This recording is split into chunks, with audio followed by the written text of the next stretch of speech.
morning, Highlanders, and welcome to FCN. I'm London Fulkerson. And I'm Zachariah Keevy. As we come into the season of giving thanks, there are plenty of opportunities to give others a reason to be thankful. The Salvation Army is doing just that. FCN reporter Presley Vanover shows us how. According to daretocare.org, in Indiana alone, 15% of people have or are currently experiencing food insecurity. This grabs the nation's attention, particularly during the month of November, since Thanksgiving falls on the 25th. Unfortunately, not everyone is lucky enough to have means for such a feast. Thankfully, organizations such as the Salvation Army are stepping in this holiday season to fill this need in our community. To the eye of the student body, this may seem like an issue that doesn't affect the majority of our peers. But this is a problem that not only affects our community outside of school, but students within our very own walls. I do think that more students than we realize are residing in food insecurity homes. According to data from the Indiana Department of Education, there's actually 15.3% of Floyd Central students that are residing in homes that could potentially be food insecure. Although this issue still persists in our community, there are several ways you can get involved. For serving, the Salvation Army has a variety of opportunities from this Thanksgiving dinner to Christmas too. Additionally, they're looking for volunteers in the thrift store and food pantry. You can go to their website and click volunteer in this community at the top left of the page. Scroll down to find volunteer coordinator Jenny Branson's contact information. If you want to give to this cause, in the center of the page, click donate to this community to give to the Salvation Army. However, there are several ways and opportunities you can serve at the Salvation Army.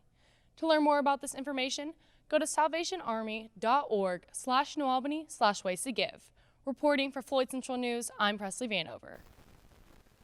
Bringing our NAFCS community together for the past 4 years, the Build-A-Bed program has made its return for another year of giving.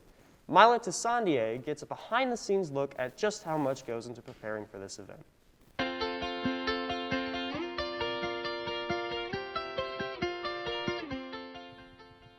My name is Mila Tissandier with FCTV, and we're going to be looking into a charity that is partnering with Southern Indiana schools. Let's check it out.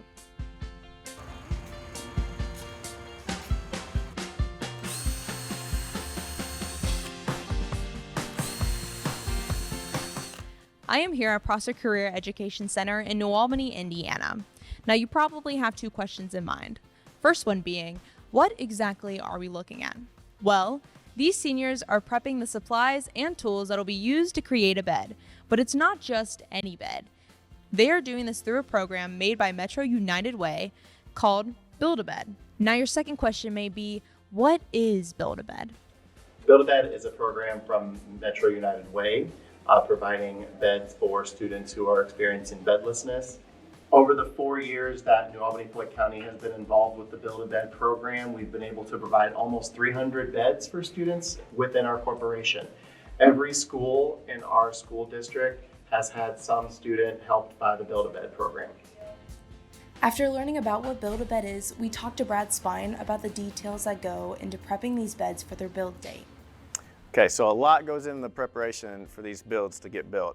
We have a lot of local vendors that actually donate the material. We have lumber that's donated, the mattresses are donated. Bowles donates the mattress, 84 Lumber donates a lot of the lumber. We also have a few other local vendors that donate little parts and pieces that keep the bed together. And then once they get all those pieces here and all the lumber, as you can see, you might be able to see behind me, but we have skids and skids of lumber, different sizes, different types, that we cut, we drill, we route, we get them to a specified size, and then get them ready to assemble. If you're interested in getting involved with the Build-A-Bed program or Metro United Way's cause, you can go to metrounitedway.org. If you want to volunteer with NAFCS schools, you can email Billy Fulton at wfulton@nafcs.org. Another great way to support your classmates begins tonight. The Floyd Central Theater Arts program presents SpongeBob the Musical. FCN's Jeff Wagner has the details. Floyd Central Theater Arts is coming back in full swing with their upcoming production of SpongeBob the Musical.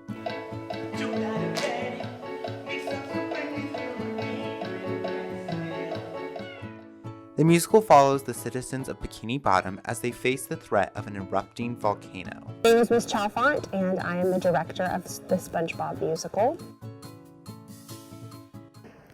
The show is about friendship. Ultimately, it's about finding a place where you belong and you are accepted. In Bikini Bottom, they say a pledge that says that all are welcome here. And so the big idea of the story is that everybody has a place in Bikini Bottom, and that everybody has a friend, and that everybody has a purpose where they live. The students have been working hard to create this complex show. The show features a lot of exciting costumes and effects, creating an unforgettable experience. Hi, I'm Sarah Reeser. I play Karen and dance ensemble in SpongeBob the Musical. My favorite part is Super Sea Star Savior. The dancing and the musical elements in it combined just create this crazy big number that I'm sure audiences will love. The show will have 2 weekends of performances. If you want to experience the world of Bikini Bottom, go to floydcentraltheater.org and purchase your tickets.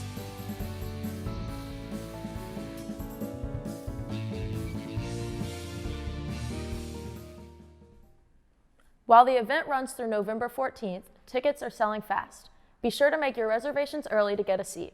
Masks are not required to attend this event, however, wearing one is a great way to stay safe. Getting later into the school year, the student parking lot is becoming overcrowded. As more students are getting their license, the parking spots are going fast. Not only is the parking lot filled with students, it's also getting crowded with parents dropping off their kids in the student parking lot instead of the car rider line. You know, we start the year with about 350 cars, and we end the year with about 550 to 600 cars. With more kids getting their license, the school is considering opening up the band parking lot for seniors to park in, leaving the car rider line with yet another change of course. If sitting in the long lines of the parking lot uses up your gas, you can go fuel up at the new Floyd Central gas pump. The Marathon gas station is located at Highlander Point, and this pump gives a portion of its profits to Floyd Central. The gas pump is open 24 hours a day, 7 days a week, at the Marathon gas station right across from Highlander Point. We will get a penny for every gallon sold on pumps 9 and 10. While some of you are using the gas pump, others are just now starting the process of getting your license.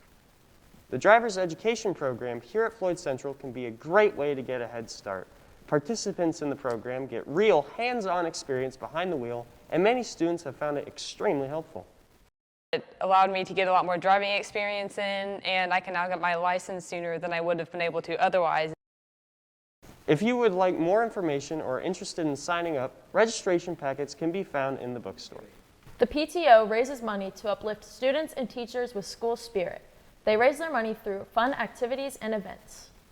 The PTO helps many students fund activities, like after prom and after game events. Their most recent fundraiser of selling pizzas seems to have been a success.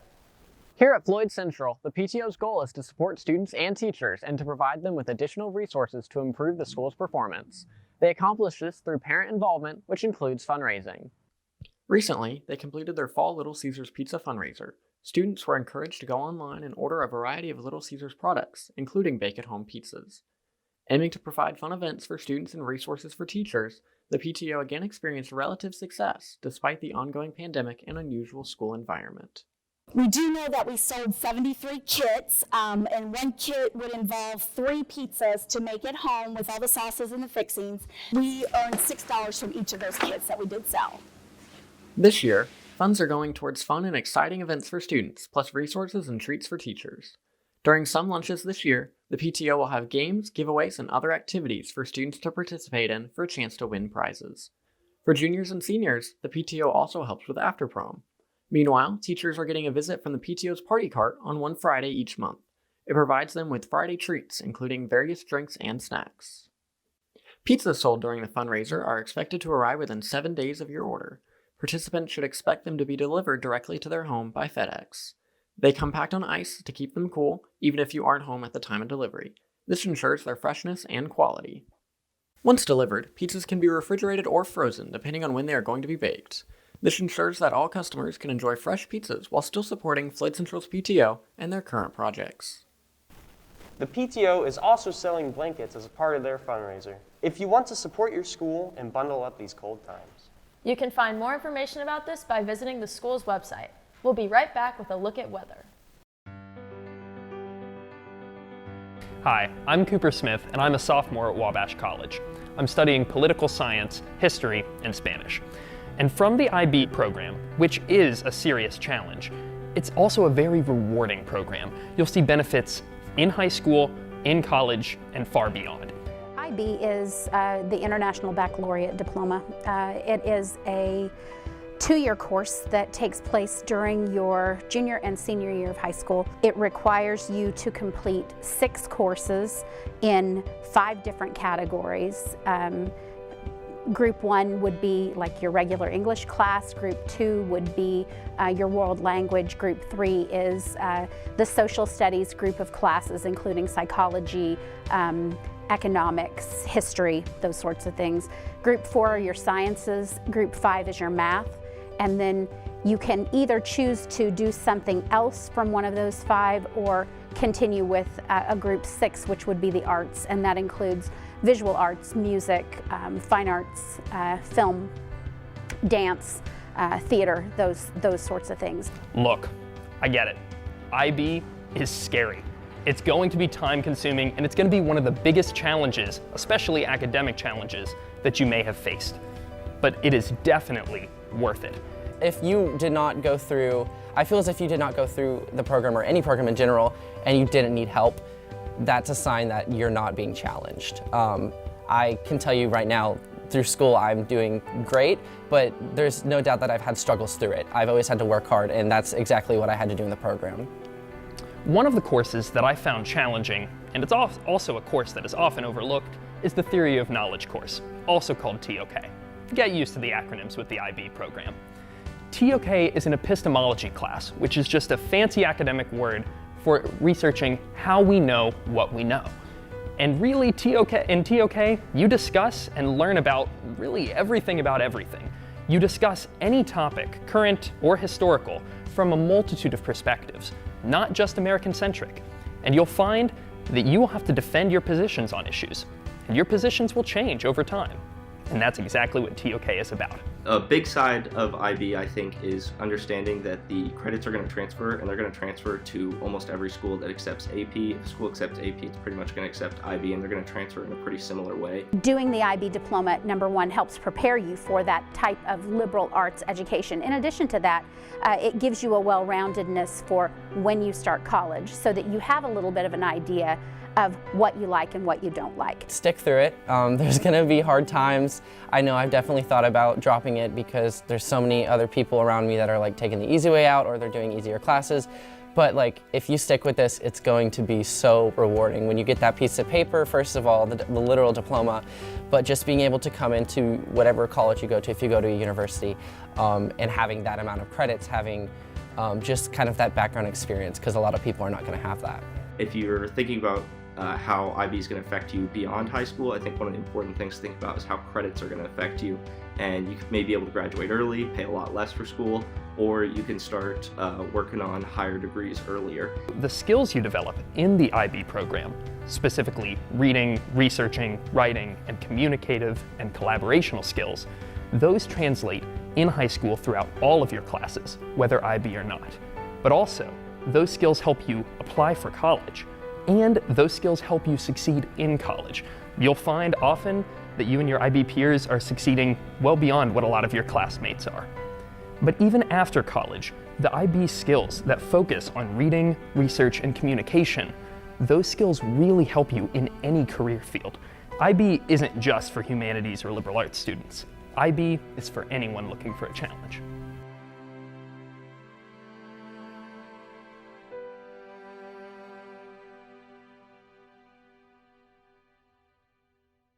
With temperatures beginning to fall, the weather has been on everyone's mind lately.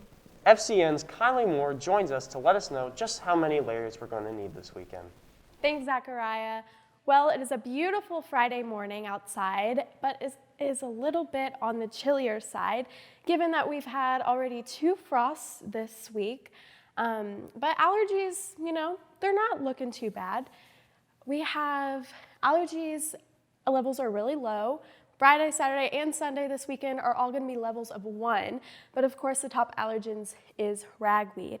But that'll be really good for your weekend forecast because it is going to be pretty sunny outside. Yeah, let's take a look. So on Friday we got sunny, it's going to be 55 degrees. Saturday we got mostly sunny. And then on Saturday we also have mostly sunny with the temperatures kind of increasing throughout the weekend, which is going to be good because the leaves finally changed colors and you'll get to be outside. You might want a jacket because it is going to be a little bit cooler. But if you look at our 7-day forecast, you're going to want to enjoy this weekend's weather because it's going to be sunny, mostly sunny, and mostly sunny all throughout this week, but then the clouds are going to appear, and then it's going to be a little bit rainy on Wednesday and Thursday, so you'll really want to soak up this last week of these good temperatures because when we get through next week, it's going to get a little bit colder. So if anybody out there is like me and likes the sunshine, you're really going to want to soak it up this weekend because winter is on its way, and I know that excites a lot of people because I know plenty of people who already have their Christmas trees up. I'm the type of person who wants to eat the turkey first, but hey, I love Christmas too. That's a look at your weather for this week, and we'll be right back with sports.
Welcome to FCN Sports. I'm Jaden Gomes. Let's get right into the action. If you wanted soft serve, you should have gone to Dairy Queen because the Lady Highlanders volleyball team crushed it at sectionals. Millie Munier takes a look at how they set up the win. A streak of 9 years has finally been broken by Floyd Central Volleyball.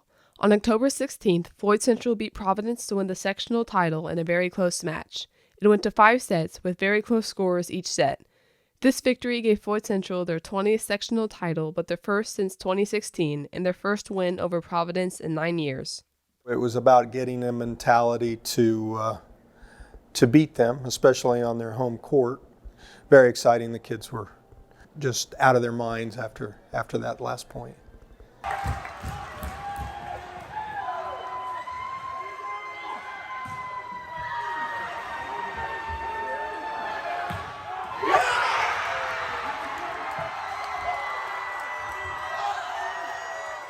For all of the players on the team, this was their first sectional win.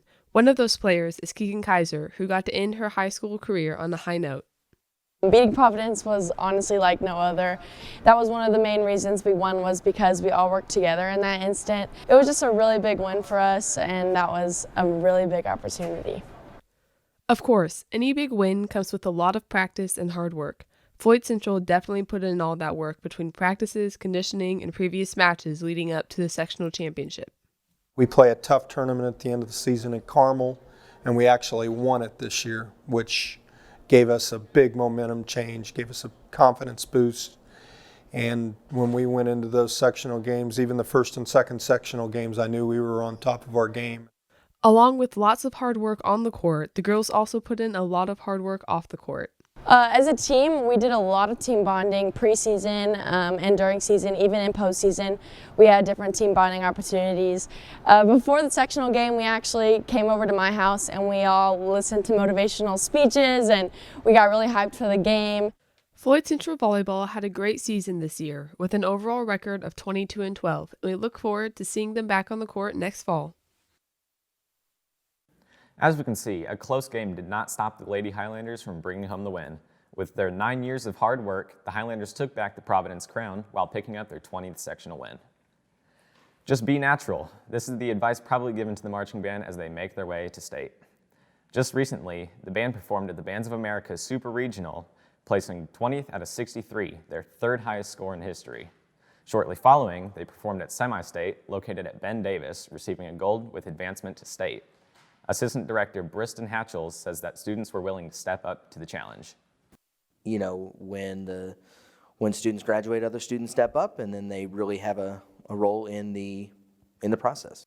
With the recent wins, the band looks to further improve their win streak as they perform at state this Saturday, located at the Lucas Oil Stadium in Indianapolis. Good luck, Highlanders. Volleyball and band are not the only sports that have had outstanding performances.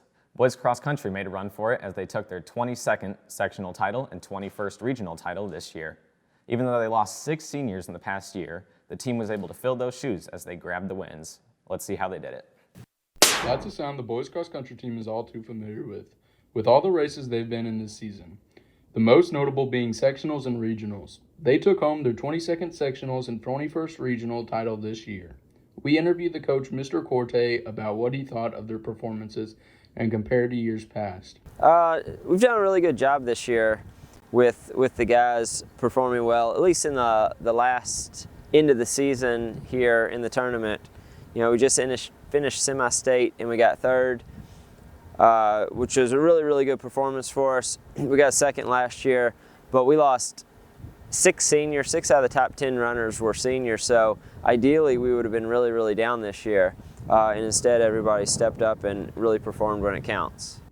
We also interviewed sophomore Will Conway, who placed 4th in sectionals and 8th at regionals, about how he felt about his performance. Personally, my best performances did not come for sectionals and regionals, but the team did amazing. We had really good performances. And sectional, we were supposed to win. It was good that we won. We went out there and did our job.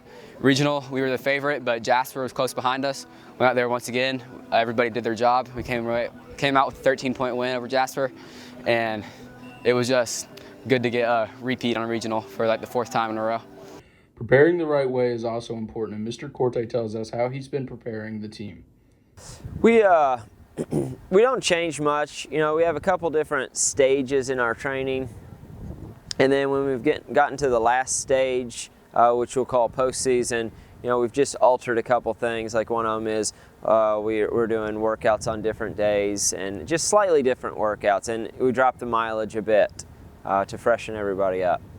Obviously, what they've been doing has worked because they will walk away with 2 more trophies. With these wins, the new leaders of the team look to continue their win streak in the future. Wrestling is another sport that is on a roll to the start of the season. Many new recruits have been added to the team, while some adjustments have been made to the lineup, making it the best setup as possible. Coach Brandon Sisson has to say this about the team.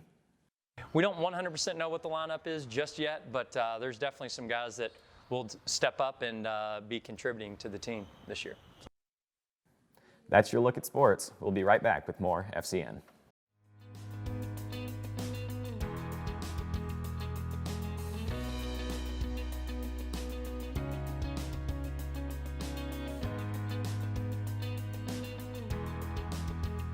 So it's going to save me probably at least $8,000 being able to graduate just a semester early, and that's not even counting the money I don't have to spend because of the classes I don't have to take at IU. It's much more beneficial to get them out of the way when you don't have to really pay for that sort of stuff. I took AP Bio, that was one of the dual credit classes, and I am now helping my roommate study for her biology courses that I will then take an upper level course because I took the dual credit here. So they're very similar, they're very preparing wise, like studying and all of the tasks in the curriculum and the course load, very similar and very helpful.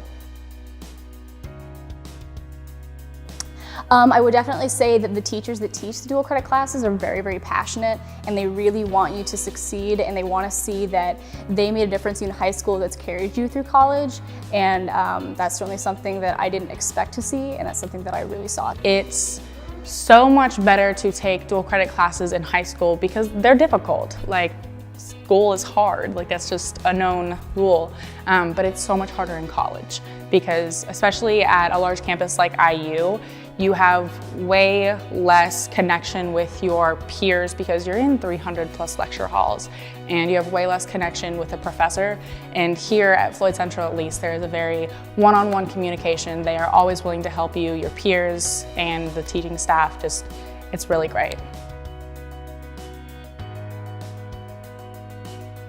Currently, I'm a freshman at Purdue University. I'm in the first year engineering program, thinking about going into civil or environmental engineering. I am pre-med, so I have a lot of prerequisites that I will have to take prior to med school. And because of the dual credit opportunities I got here at Floyd, I actually can graduate a semester early. And that is practically unheard of for pre-med students, so it's really awesome.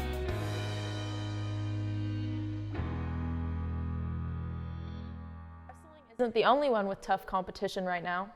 The organization Destination Georgetown came up with the event to bring the community together. This event is hosted at Floyd Farm and Feed in Georgetown. It inspired me to join the competition because I got to do stuff with my brother, and I got to see how other people were good at making scarecrows.